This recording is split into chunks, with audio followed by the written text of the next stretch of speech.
Ah, bonjour. Je fabrique, bon, 3 matzot, hein. 1, 2, 3. Je les ai fabriqués avec du carton. C'est un petit épée. Oui, j'étais en train d'étudier le problème de la matzah qu'il y a dans le plateau du CDR. Parce qu'on parle du plateau du CDR depuis quelques jours. Alors, il y a 3 matzot dans le plateau du CDR, en carton, hein, bien sûr. Une Cohen, une Lévi et une Israël. Voilà. Cohen, Lévi, Israël, c'est le peuple juif. C'est la nourriture de tout le monde. Cohen, ceux qui prient pour nous. Lévi, ceux qui nous enseignent. Lévi, c'est les enseignants. Ils sont plus pauvres que les autres parce qu'ils n'ont pas de terrain en Eretz Israël. Et ils sont chargés de l'enseignement du peuple. Et Israël, c'est le peuple juif. C'est tout le monde. Voilà. Cohen, Lévi, Israël, ça fait Kaf, Lamed, Yud, ça fait Kéli, ustensile, réceptacle. Voilà, c'est le peuple d'Israël qui est dans sa partie complète, le réceptacle de la parole d'Hachem. Alors, ces 3 matzot, on les met ici, dans le plateau du Seder. Et puis, à un moment donné, je ne sais pas si vous vous rappelez, dans le Seder, on prend celle du milieu, c'est-à-dire celle de Lévi, comme par hasard, c'est bizarre. Et puis, on appelle ça Yahatz, tac, on la coupe en deux. Le grand morceau, on le met de côté et on l'appelle l'afikoman. Et on remet le petit bout entre les 2 grands matzot. Alors, de quoi il s'agit là? Qu'est-ce que ça veut dire de couper cette matzah du milieu?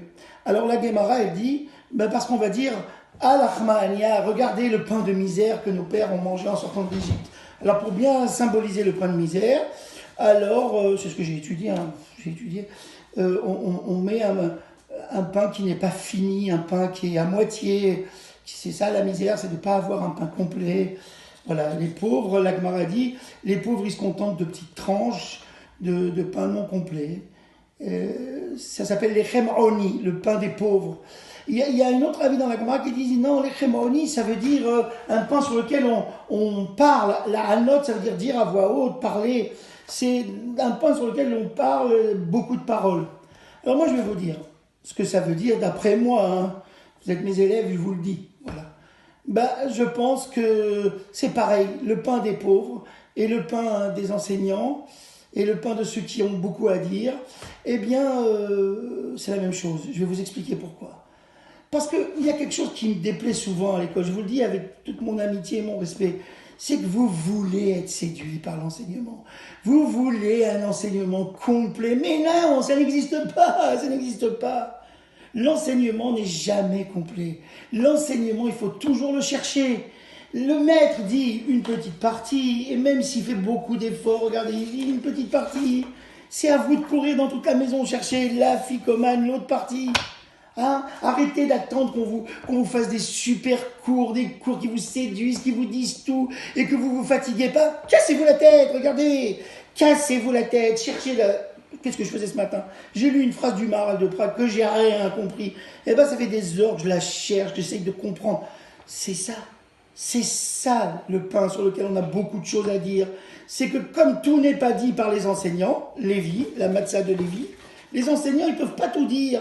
Il y a toujours une autre partie à chercher. Vous avez compris? La matzah de Lévi, la matzah du pauvre, c'est clair? Hein? Il y a les enseignants, même s'ils disent beaucoup, c'est pas suffisant, c'est à vous de chercher, de se casser la tête. En réalité, ces 3 matzot, c'est pour nous apprendre que, celle du milieu qu'on casse, c'est pour nous apprendre qu'il faut être un élève. Une des conditions de la sortie d'Égypte, dans notre plateau, il faut être un élève tout le temps. Un élève, c'est quelqu'un qui se casse la tête pour chercher à compléter les paroles de ses enseignants, de ses maîtres. Voilà ce que je voulais vous dire. Sinon à quoi ça servirait un enseignement qui soit complètement fini? On l'avalerait comme ça. Mais il y a une raison pour laquelle il faut continuer à chercher soi-même après que le maître ait parlé. C'est parce que ces enseignements, c'est l'infini, et que ce soit en Chol et en Kodesh, c'est pareil. C'est l'infini. Ce qu'il y a à savoir dans le monde est infini. Vous pensez bien qu'un humain ne peut pas le dire. Aucun humain peut dire l'infini en un coup, en un truc. Allez, cherchez. Continuez à attraper votre courage et allez chercher la ficomane. C'est-à-dire aller chercher le complément des paroles de vos maîtres. À demain.